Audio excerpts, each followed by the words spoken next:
Baga nagaadhaan dhuftan ijoollee kun qophii sagantaa xaabitaatii kungaa waaqayyo nu gargaaree araara isaaf ayyaana isaa nu baay'isee jennaan barumsa keenya isa 18ffaa fidannee dhufneerraa egaa nu wajjiniin turaatii faarfannaa kadhannaa gabaabaa fi sagalee waaqayyoo gabaabaasaa walii wajjiniin barannaa waaqayyo immoo isinaa eebbisu.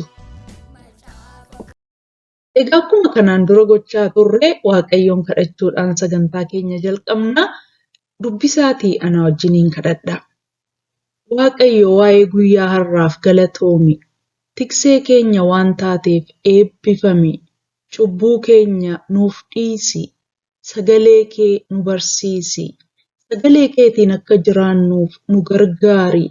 Maqaa Gooftaa Yesuusiin si kadhanneerraatii. Ameen. Waan wajjiniin kadhattaniif waaqayyo sinaa eebbisu. Egaa barumsa keenya har'as itti fufnee barannaa kan nuun barachaa jirru kutaa macaafa qulqulluu isa jalqabaa seera uumamaadha. Seera uumamaa keessatti immoo seenaa Abrahaam barachaa turreerraa yeroo dheeraadhaa fi egaa maal barannee waa'ee Abrahaamii? Abrahaam waaqayyoo akka inni isa waamee maatii kee keessaa fira kee keessaa adda ba'iitii lafa garansi agarsiisuu dhaqi jedhee akka waaqayyo adda isa baafate walii wajjiniin barannee turre. Yeroo kana Abrahaam immoo haadha manaasaa Saaraa ishee mucaa hin qabnee fi akkasumas immoo Loot mucaa obboleessa isaa fudhatee akka gara Kana'aanitti akka inni ka'e walii wajjiniin barannee turre. Eegachi ga'e immoo waaqayyo si'a baay'ee akka inni kakuu kakateefis ilaallee turre. Beelli yeroo ta'e immoo akka inni biyya Gibxii dhaqee achiis immoo gaafa deebi'u eebbifamee qabeenyi isaa hedduu akka inni ture barannee. Sababii qabeenya isaatiif immoo waan lafti ga'uu dadhabee fi mucaa obboleessa isaa Loox irraa akka inni gargar ba'ee Loox immoo gara dachaa Sodoom keessaa yookiin naannoo laga Yordaanos akka inni qubate barannee. Abrahaam garuu lafa waaqayyotti agarsiise kara lafa Kana'aan keessa akka inni boqote ilaallee. Kana booda Looxii sababii lolaatiin booji'amee yeroo inni fudhatamee Abrahaam dhaqee lolee akka inni isa oolchee walii wajjin ilaallee turre.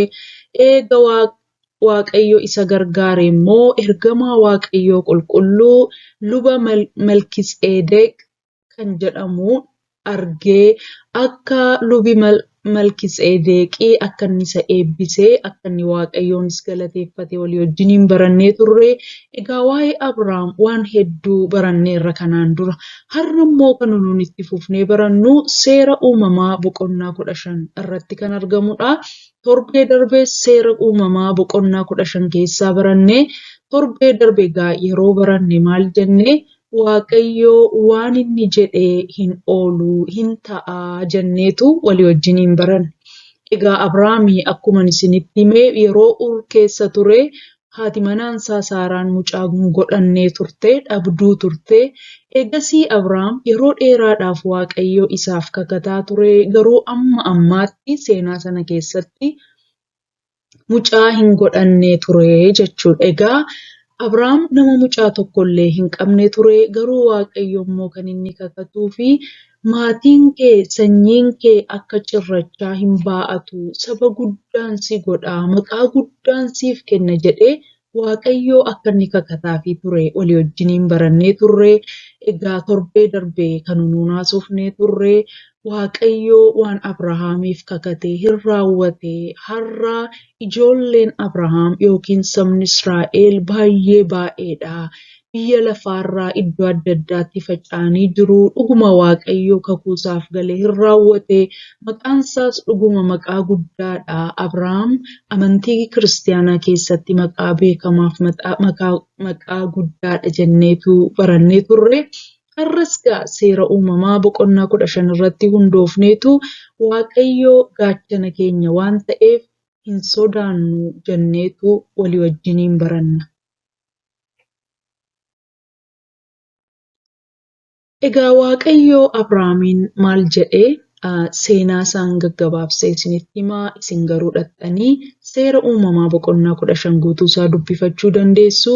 Waaqayyo guyyaa tokko Abrahaamiin mul'ataan itti mul'ateetu maal jedheeni?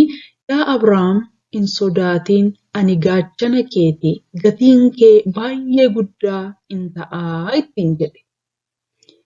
Egaa xinnoo odeeffannoo isiniif kennuuf yeroo Waaqayyoo Abrahaamiin akkas jedhu Abrahaam umuriin isaa deemeera, dulloomeera, Saaraan dulloomteetti, amma har'aa mucaa tokkollee hin qabanii, kakuun isaanii garuu saba guddaa ta'uudha, maqaa guddaa qabaachuudha, gatiin ofii guddaa ta'uudha.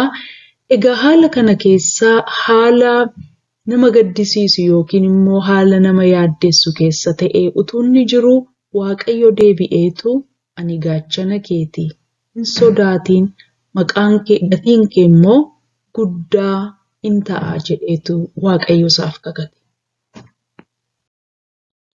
Yeroo Waaqayyo kana isaaf kakatu Abrahaam Waaqayyoon akkas jedhe. Gooftaa maali anoo kan na dhaaloo mucaa Eleezer nama Damaasqooti? Anoo dhala na dhaaloo hin qabu maaliif akkas naan jettaa jedheetu Waaqayyoon gaafate. Sababiinsaa Waaqayyo maqaa kee guddaa nan godha jedheeraanii egaa namni guddaa ta'uuf tokko yoo dhala qabaatee dhalli nama sanaa waan itti fufee jiraatuuf waan maqaa isaa dhoofsisuuf maqaa koo guddaa ta'a akkasitti jedhee yaadaa ture Abrahaam. Egaa Waaqayyo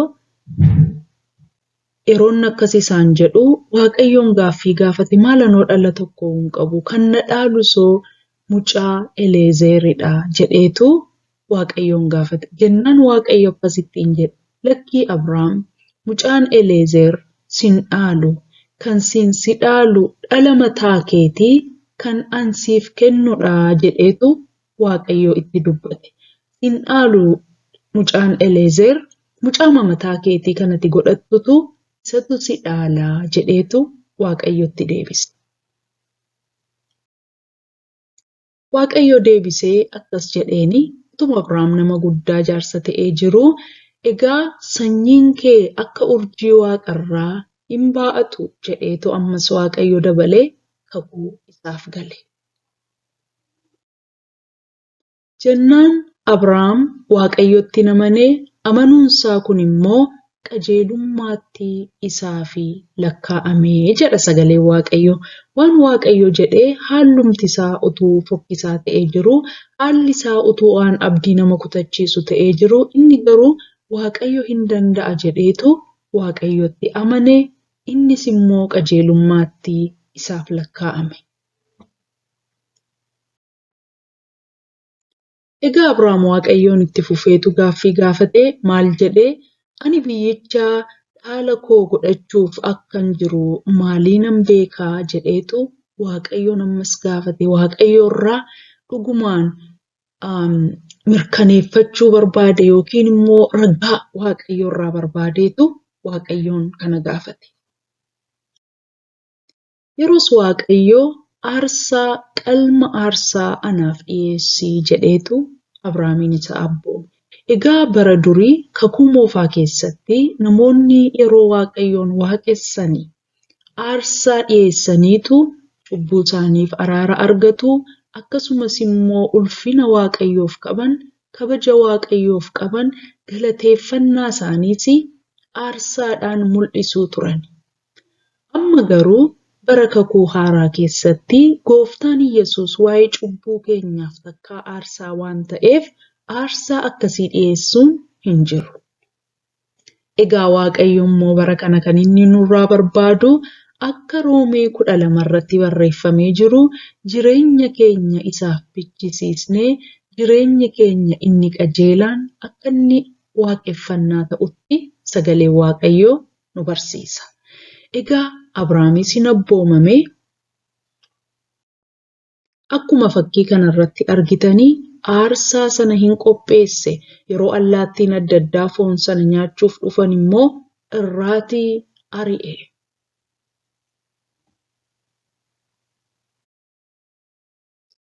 Kanumaan mul'ataan Waaqayyoo akkas isaan jedhe Abrahaam ijoolleen ijoollee kee biyya ormaa dhaqaniitu galaa hin ta'u. Waggaa 400 achitti hin garboomu. Warri biyya sanaa immoo ijoollee kee kana hin miidhuu, hin garboomsuu jedheetu Waaqayyotti dubbate. Egaa Waaqayyo waan nu dura jiru hamaas ta'uu, gaariis ta'uu nutti dubbata jechuudha. Waaqayyo yeroo hundumaa gaarii dubbata jennee yaaduun ulfaataadha. Egaa Waaqayyo waan saba isaa irratti ta'uu jedhu kana Abrahaamitti isatti hime. Abrahaam waan kana dhaga'uu barbaadeera jedhee hin amanuu. Anis akka nama tokkootti waan akkasii dhaga'uu hin barbaadu, garuu Waaqayyo dhugaasaa isatti hime. Akkas immoo ittiin jedhe. Eega waggaa 400 cunqurfamanii booda humna guddaadhaan ani isaan gargaareen biyya sana keessaa mo'ichaan isaan baasaa, yeroos immoo warra isaan cunqursan kana mo'ataniitu biyya sana keessaa ba'u ittiin jedhe.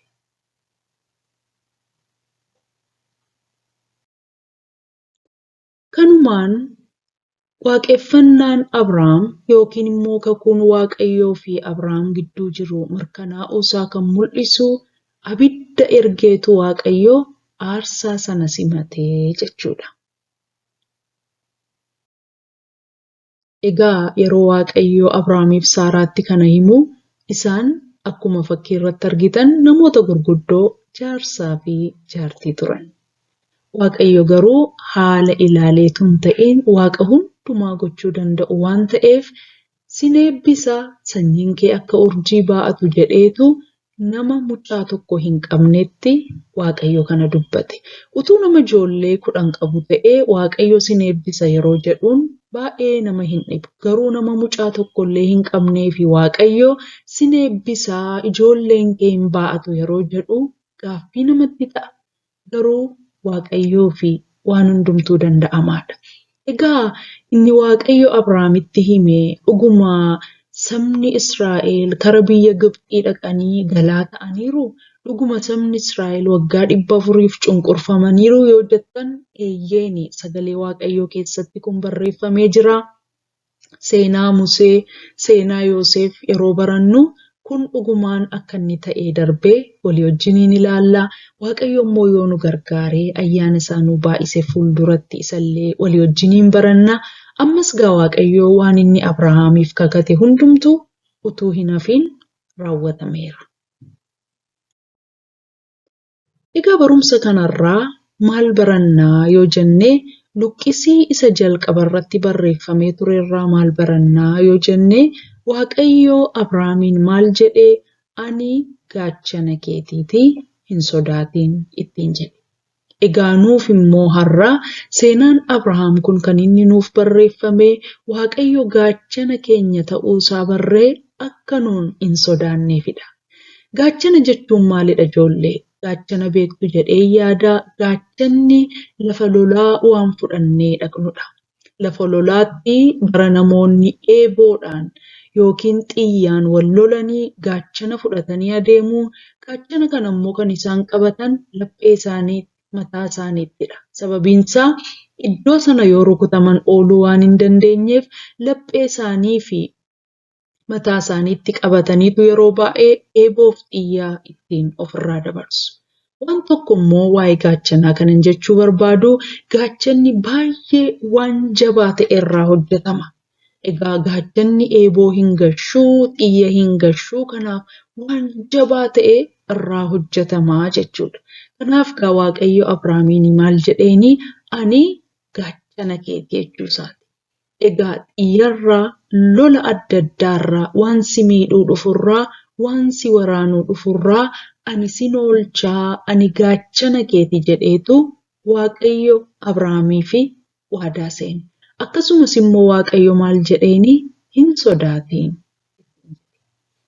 Har'a gaa ijoollee Waaqayyo gaachana keenyadha. Nuunis immoo hin sodaannu.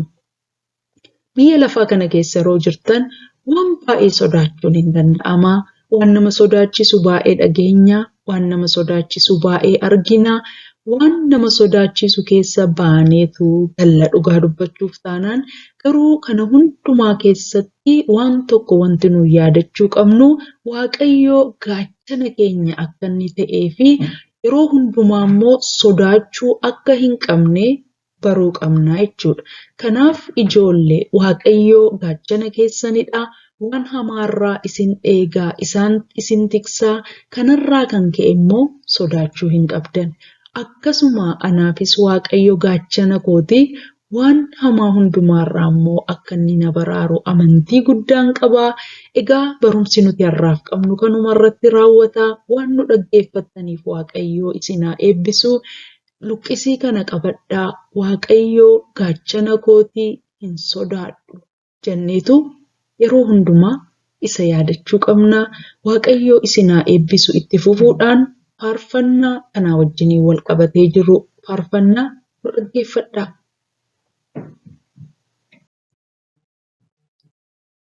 Egaa Waaqayyo Abrahaamiin mucaan Eleezer sin dhaalu, kan si dhaalu mucaa ansiif kennudha jedheeni isuma walii wajjiniin faarfanna.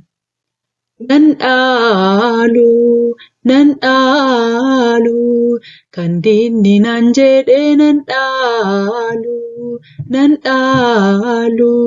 kan haalli naan jedhee nan dhaalu haalli yoo fakkaachuu baate kan mul'atu hin raawwatamiin nafuu kakuu kootu haalli yoo fakkaachuu baate kan mul'atu hin raawwatamiin nafuu kakuu kootu nan dhaalu kan diinni naan jedhee nan dhaalu kan haalli naan jedhee nan dhaalu Waaqayyo gaachana kooti hin sodaadhu gatiin koo guddaan ta'a yoon dhaabadhu Waaqayyo gaachana kooti hin sodaadhu gatiin koo guddaan ta'a yoon dhaabadhu nan dhaalu kan diinni naan jedhee nan dhaalu kan haalli naan jedhee nan dhaalu Waaqayyo gaachana kooti hin sodaadhu gatiin koo guddaan ta'a yoon dhaabadhu Waaqayyo gaachana kooti hin sodaadhu gatiin koo guddaan ta'a yoon dhaabadhu. Amma immoo na haa dhaalu jenneetu walii wajjiniin faarfannaa. Na dhaalu kan Waaqayyo jedhee na dhaalu sagalee Waaqayyo na dhaalu hafuurri qulqulluun na dhaalu sagalee Waaqayyo na dhaalu hafuurri qulqulluun na dhaalu kan Waaqayyo jedhee na dhaalu Waaqayyo gaachana kooti hin sodaadhu gatiin koo guddaan ta'a yoon dhaabadhu Waaqayyo gaachana kooti hin sodaadhu gatiin koo guddaan ta'a yoon dhaabadhu. Waan na dhaggeeffattanii fi Waaqayyo isin haa eebbisu. Amma immoo kadhannaa abbaa keenya dubbisneetu walii wajjiniin kadhanna. Yaa abbaa keenya waaqarra kan jiraattu, maqaan kee haa qulqullaa'u, mootummaan kee haa dhufu, jaalalli kee waaqarratti akka ta'e akkasumas lafarratti haa ta'u, kan nu ga'u biddeen keenya har'aa nuuf kenni, yakkaa keenya nuuf dhiisi, nutis warra nu yakkaniif akka dhiisnu. Qorumsatti nun galchiin hamaa nu oolchi malee mootummaan kan keetiyoo humnis galannis bara baraan. Ameen. Ijoollee fakkii har'a asirratti fayyadamne kan nuuf kenne Free Bible Images kaampaanii jedhamudha. Sweet Publishing kan jedhaman immoo warra fakkii kana achitti nuuf kaa'edha. Waaqayyoon waa'ee isaaniif baay'isneetu galateeffannaa akkasumas immoo Waaqayyo dhugaadhaan isaan eebbisuu ittiin jechuu barbaanna. Egaa sagantaa keenya iddoo adda addaatti argachuu dandeessu. YouTube irratti sagantaa xaabitaa ittanii argachuu dandeessu. Facebook irrattis akkasuma hin argamna. YouTube irratti yoo subscribe gootan barumsa keenya torbeetti nuuni asirra keenyu argachuu dandeessu. Yoo yaada gaaffii yookiin immoo sirreeffaman qaballee yoo jettan immoo emailii keenya tabitakbs@gmail.com ittanii nuuf barreessuu dandeessu. Egaa barumsaaf wantoota ta'anii waan akka faarfannaa, barumsa ijoollee fi waan adda addaa immoo saayitii kanarra naqanneerraa achirraallee dhaxxanii yoo barsiisota taatan achirraa ilaaluu dandeessu. Viidiyoon keenyallee achirratti hin argama. Egaa Waaqayyoo baay'isee isinaa eebbisu. Baay'ee waan dhaggeeffattaniif Waaqayyo isinaa eebbisu baay'een isin galateeffadha. Torbee nagaa eebbaa fi gammachuu isiniif haa ta'u. Eebbifamaa.